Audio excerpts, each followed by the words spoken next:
Hi ನಮಸ್ಕಾರ, ಗೀತಾವಿ ಅಡುಗೆ ಮನೆಗೆ ನಿಮಗೆಲ್ಲರಿಗೂ ಸ್ವಾಗತ. ಇವತ್ತಿನ ರೆಸಿಪಿ ಬಂದ್ಬಿಟ್ಟು ಅವಿಕ್ ಬ್ರಾಹ್ಮಣರು ಇರ್ತಾರಲ್ಲ ಅವ್ರ ಮನೆಗೆ ಯಾವ ರೀತಿ ರಸಂ ಮಾಡ್ತಾರಂತ ತೋರಿಸ್ಕೊಡ್ತೀನಿ. ಇದು ಹೆಸರು ಬೇಳೆಯಿಂದ ನಾನು ಮಾಡ್ತಾ ಇರೋದು.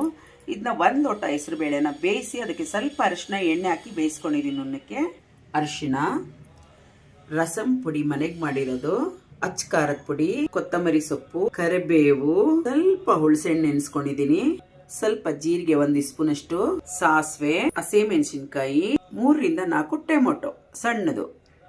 ನೋಡಿ, ಗ್ಯಾಸ್ ಹಚ್ಚಿ ಒಂದು ಪಾತ್ರೆ ಇಟ್ಟಿದ್ದೀನಿ. ಒಗ್ಗರಣೆ ಕೊಟ್ಕೊಂತೀನಿ. ಸ್ವಲ್ಪ ಎಣ್ಣೆ ಹಾಕೊಂತೀನಿ, ಒಂದು 3 ಸ್ಪೂನ್ ಅಷ್ಟು ಸಾಸಿವೆ ಹಾಕೊಂತೀನಿ, 1 ಸ್ಪೂನು, 1 ಸ್ಪೂನ್ ಅಷ್ಟು ಜೀರಿಗೆ ಹಾಕೊಂತೀನಿ, 1 ಹಸಿಮೆಣಸಿನಕಾಯಿ 2 ಹಾಕ್ತೀನಿ ತುಂಡು ಮಾಡಿ, ಸ್ವಲ್ಪ ಕರಿಬೇವು ಹಾಕೊಂತೀನಿ, ಹಿಂಗೆ ಒಂಚೂರು ಹಾಕೊಂಡ್ಬಿಡೋಣ, ಸ್ವಲ್ಪ ಮಿಕ್ಸ್ ಮಾಡ್ಕೊಳ್ಳೋಣ. ದೊಡ್ಡದಾದ್ರೆ 2, ಚಿಕ್ಕದಾದ್ರೆ ಒಂದು 4 ತಗೊಂಡ್ರಿ. ಮಿಕ್ಸ್ ಮಾಡ್ಕೊಳ್ಳೋಣ. ಚೆನ್ನಾಗಿ ಇದು ಮ್ಯಾಶ್ ಆಗಬೇಕು, ಅದು ಗಂಟ ಫ್ರೈ ಮಾಡ್ಕೊಳ್ಳೋಣ. ಟೊಮೊಟೊ ನೋಡಿ ಚೆನ್ನಾಗಿ ಮ್ಯಾಶ್ ಆಗಿದೆ. ನೋಡಿ, ಚೆನ್ನಾಗಿ ಅದು ಬೇಕು ಅಂದರೆ ಚೆನ್ನಾಗಿರ್ತೈತೆ. ಟೊಮೊಟೊ ಮೇನ್ ಚೆನ್ನಾಗಿ ಬೇಯಬೇಕು. ಟೊಮೊಟೊ ಬೇಯ್ತಾ ಇರೋಗ್ಲೇ ಅರಿಶಿನ ಹಾಕ್ಕೊಂಬಿಡೋಣ. ಇದ್ರೊಳಗಡೆ 1 ಸ್ಪೂನ್ ಹಾಕ್ಕೊಂಡಿದ್ದೀನಿ. ಅಚ್ಚ ಖಾರದ ಪುಡಿ ಹಾಕ್ಲೇಬೇಕು, ಚೆನ್ನಾಗಿರ್ತೈತೆ. ಅರ್ಧ ಸ್ಪೂನ್ ಇದ್ರೊಳಗಡೆ ಹಾಕ್ಕೊಂಡಿದ್ದೀನಿ. ರಸಂ ಪುಡಿ 1.5 ಸ್ಪೂನ್ ಅಷ್ಟು ರಸಂ ಹಾಕ್ಕೊತೀನಿ. ಬೆಲ್ಲದ ಪುಡಿ 1 ರಿಂದ 1.25 ಸ್ಪೂನ್ ಹಾಕ್ಕೊಬೋದು. ರುಚಿಗೆ ಉಪ್ಪು ಹಾಕ್ಕೊಂಬಿಡೋಣ. ಹುಳ್ಸೆಣ್ಣು ನೀರು ಹಾಕ್ಕೊತೀನಿ. ಒಂದು ಗೋಳಿ ಸೈಜ್ ಒಳಗೆ ಹುಳ್ಸೆಣ್ಣು ನೀರನ್ನ ನಾನು ಕಲಸಿ ಇಟ್ಕೊಂಡಿದ್ದೆ, ಅದು ಹಾಕ್ಕೊತೀನಿ. ಇಷ್ಟು ಸೇರಿ ಚೆನ್ನಾಗಿ ಕೊದ್ದು ಮಿಕ್ಸ್ ಆಗಿ ಚೆನ್ನಾಗಿ ಕುದಿಬೇಕು. ಅದರದ್ದು ಹಸಿ ವಾಸನೆ ಎಲ್ಲ ಹೋಗಿ ಒಳ್ಳೆ ಒಂದು ಘಮ ಕೊಡ್ತೈತೆ. ಆವಾಗ ಬೇಳೆ ಕಟ್ಟಾಕೋಣ.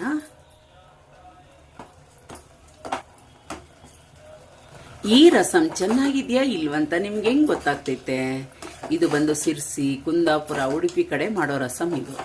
ಆದರೆ ಆದಷ್ಟು ಇದು ಅವಿಕ್ ಬ್ರಾಹ್ಮಣರು ಮಾಡೋದು ಹೆಚ್ಚಾಗಿ. ನಿಮ್ಗೆ ಹೆಂಗೆ ಗೊತ್ತಾಗ್ತೈತೆ ನೋಡಿ, ಚೆನ್ನಾಗಿ ಬೆಂದು ಗೊಜ್ಜು ಥರ ಆಗಿದೆ.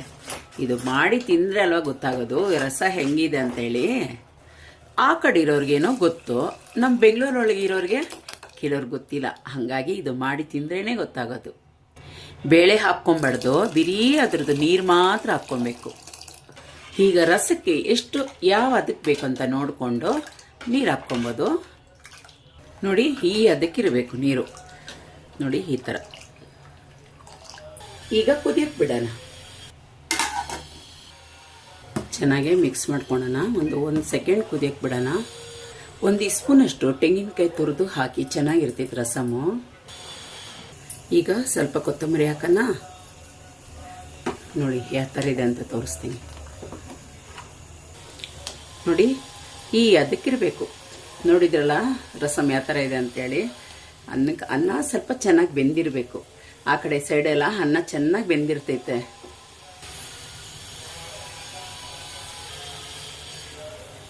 ಈಗ ಗ್ಯಾಸ್ ಆಫ್ ಮಾಡೋಣ. ನೋಡಿ, ಈಗ ನಾನು ಮಾಡಿರೋ ಸಾರು ಹಾಕ್ಕೊಂಡು ಊಟ ಮಾಡ್ತೀನಿ.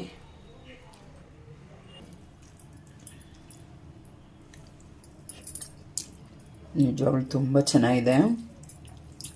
ಅನ್ನ ಸ್ವಲ್ಪ ಯಾಕೆ ಜಾಸ್ತಿ ಬೇಯಿಸ್ಬೇಕು ಅಂತ ಹೇಳ್ತೀನಂದರೆ, ಅನ್ನಕ್ಕೂ ರಸಕ್ಕೆ ತುಂಬ ಚೆನ್ನಾಗಿ ಹೊಂದ್ಕೊತೈತೆ ಅನ್ನ ಚೆನ್ನಾಗಿ ಬೆಂದರೆ.